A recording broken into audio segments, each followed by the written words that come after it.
Dear students, now it is very easy to classify the actual events, or we can say the summary of events during the muscle contraction. Summary of the events can be summarized as: first is the stimulation, how it is stimulated artificially or by a natural nerve impulse.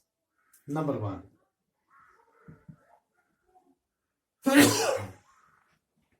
nerve impulse arrives at the neuromuscular junction. This is the first step.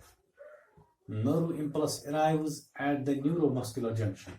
Second, vesicles in the end plate of motor axon release acetylcholine, which diffuses across neuromuscle gap.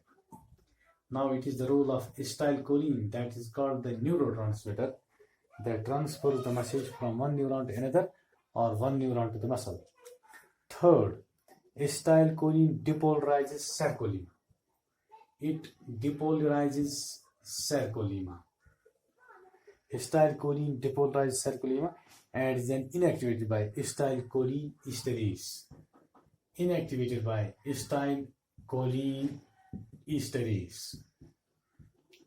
One more step is there. T-tubules and Z line is separate the action potential throughout the muscle fiber. Fifth step is electrical depolarization change the permeability of sarcoplasmic reticulum, causing somehow the release of calcium ions from the SR lumen into the cytoplasm of the muscle fiber. Calcium double positive bind to troponin, making tropomyosin move to uncover the active sites on actin. The second step after the stimulation is contraction. Contraction. ATP joins myromyosin head that hydrolyzes ATP into ADP. Conversion of ATP into ADP.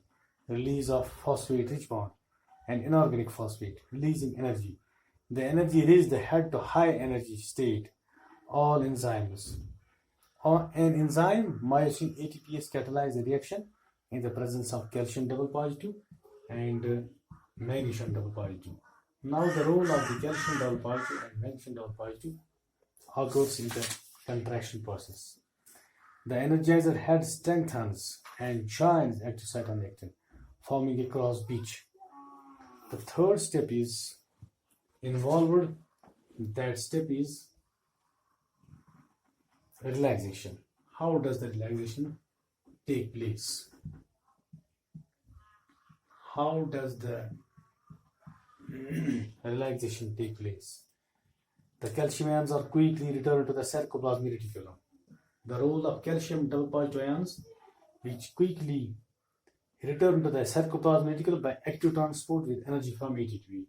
This is by active transport. How do the calcium ions return to the sarcoplasmic reticulum? Troponin and tropomyosin complex shift back to block the active sites on actin. Troponin and tropomyosin. Troponin and tropomyosin complex shift back to block the active sites on actin.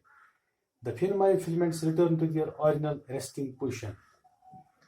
The thin myofilaments, which are distorted from their original position, they again come to their original position. The muscle is now relaxed. Whenever they come to their original position, this is called the relaxation phase. In the relaxation period, sarcolemma becomes normal or repolarized as the sodium potassium exchange pump starts working.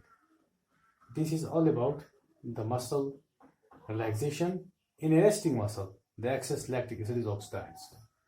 Whatever lactic acid there is, that lactic acid is oxidized in a resting muscle. This enables the muscle to resume contractions.